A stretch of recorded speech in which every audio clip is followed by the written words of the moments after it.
Well, what's up again there, guys? Brian here at 3TR, and I have another awesome top list sort of video to share with you guys today.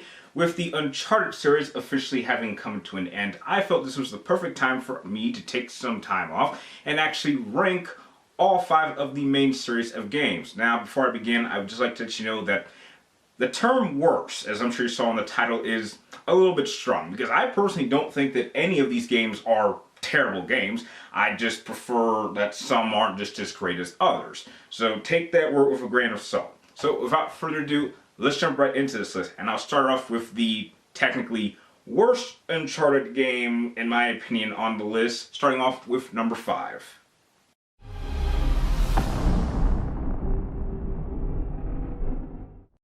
Ranked lowest on my list of Uncharted games should really come as no surprise to most of you, as my least favorite Uncharted game is undoubtedly Golden Abyss. Now look, Golden Abyss to me is a very subpar and just average Uncharted game. And having been the only installment in the franchise that wasn't directly developed by Naughty Dog, it really shows its quality. I mean, in terms of gameplay styles, it's pretty basic. I mean, there aren't any variations of gameplay. You're not driving, you're not doing any swimming, you're not really doing anything special, and the only gameplay function that they even added in this game is the fact that you can use the PlayStation Vita's touchscreen functions in order to climb over obstacles and interact with QuickTime events. The story was just unmemorable, as I honestly can't even remember what happened in the game. I mean, from what I can remember from some vague memories, you're playing as Nathan Drake before the events of Drake's Fortune, and there's this treasure that you've been looking for, but someone you know screwed you over, and you know, there's this girl whose grandfather or uncle or father was looking for this treasure but failed, and now you're kind of back on the trail, and I just can't really say much about this game. I mean, it's probably the one installment that if you have not played this game, there's really no need to, because it adds absolutely nothing to the Nathan Drake story. And if this is something you're really interested in, then all the power to you, but you're certainly not going to get a recommendation from me. So let's move on to the next installment.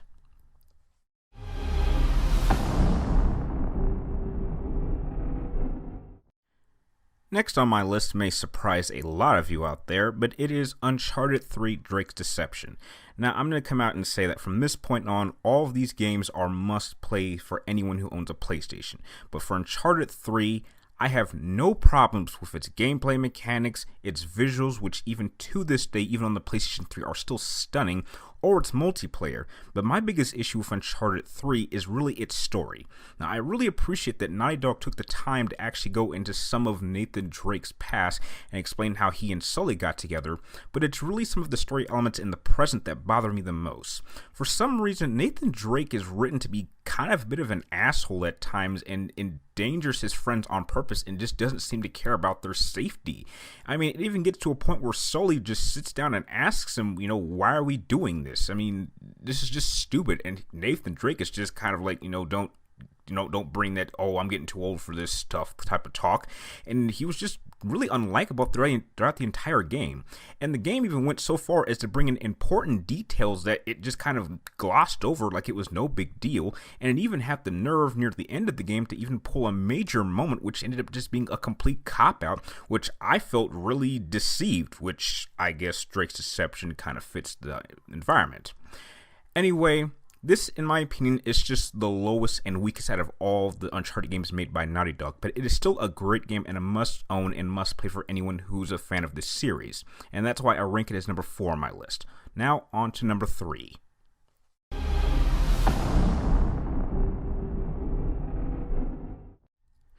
Now, most gamers would actually hold the Uncharted series as the standard to which all action-adventure games of the modern-day era should be compared to, but for me, it is Uncharted Drake's Fortune, which is the standard to which I hold all Uncharted games in this series too.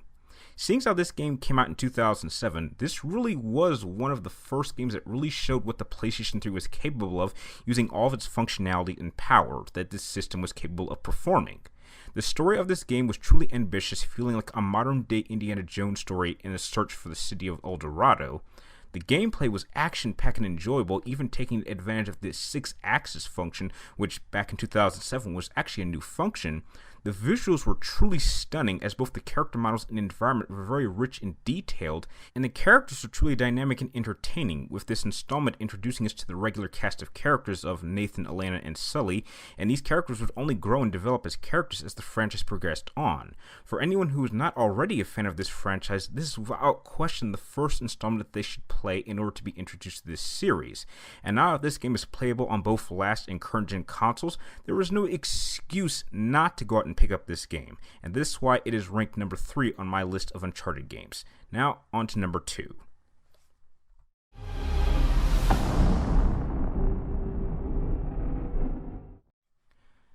My second favorite entry just so happens to be the latest and final installment of this incredible franchise, that being Uncharted 4: Thieves' End. On a story level, Naughty Dog did a fantastic job at introducing not only the final chapter to Nathan Drake's story, but bringing to light some of the more mysterious elements of his past. The introduction of Nathan's brother Samuel was very welcoming, as he was, in my eyes, a fully realized character who had his own dynamic personality that really made him stand apart from the rest of the cast. It also handled some of the more emotional moments quite well, as Nathan was being torn between having to help his brother, who, in my eyes, represents his past, and wanting to stay truthful and protective of Elena, who represents his present and his future in an attempt to live a normal life.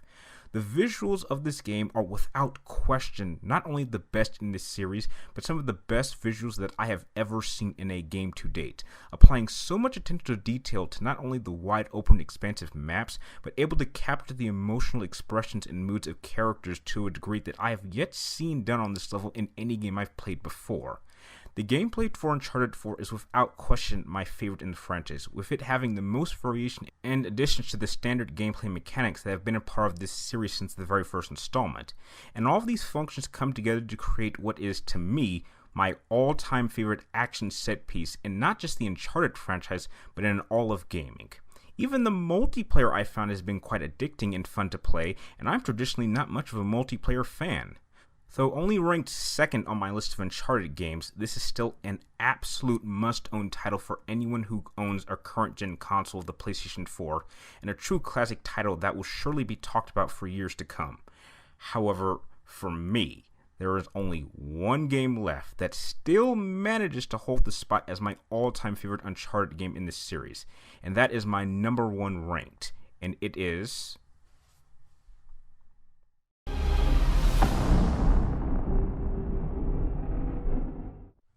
Uncharted 2, of course. Just like many famous movie franchises, the sequel to the original is always the best. The reason why Among Thieves is my favorite of the franchise is simply due to the fact that out of all the Uncharted games, this one feels the most distinct and unique in an overall sense of taking all the elements that I look for in a perfect game and putting them all into one basket. By a story standpoint, Among Thieves has the best tone, the best use of environments between the use of the urban city to the snowy mountains, the most amount of memorable action set pieces, and it also has the best cast with the inclusion of Chloe and my personal favorite antagonist of the franchise, Lazarevich. Apart from some minor parts in Uncharted Drake's Fortune, this one is also the only installment to properly handle the inclusion of a supernatural element. While all the other installments simply have you looking for some lost treasure, while this installment has you looking for a very unique artifact, which to me is far more interesting than some boring old coins, which to me makes the final third of this masterpiece the most memorable section out of all the Uncharted games.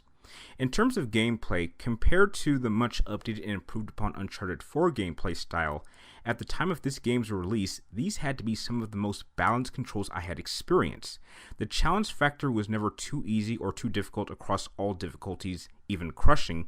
The pacing between exploration and gunplay action was properly handled, and a major plus for me at least is that this is the only installment that has the use of proper boss fights.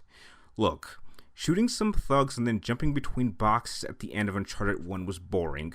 What happened at the end of Uncharted 3 doesn't really count as a boss, as all it was a simple sequence of punch the guy in the face enough times, then once you get a gun, just shoot him until he falls off a cliff.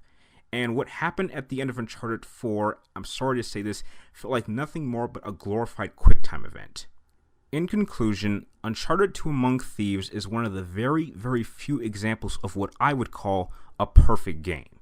It has just the right amount of everything you could ever ask for in an action-adventure game, and leaves you with a great feeling by the game's end and a satisfying ending to perhaps not a franchise, but an independent cinematic masterpiece of a game. And that is why Uncharted 2 Among Thieves is my all-time favorite Uncharted game. And that is my official ranking of the Uncharted franchise. Now, I'm sure that some of you guys might find some of the things I've said in this video a little bit controversial, especially going into the ranked number 4 Uncharted game, but heck, that's just how I personally feel about the game. I know that many of you out there will probably disagree, and I would love to hear your thoughts on my ranking of the Uncharted series. And please, share your own list with me in the comments down below on how you would rank the Uncharted series. If you like this video, feel free to like, comment down below, and please subscribe to track me my future videos. And like always, thank you guys for watching. You're awesome, and I'll see you next time.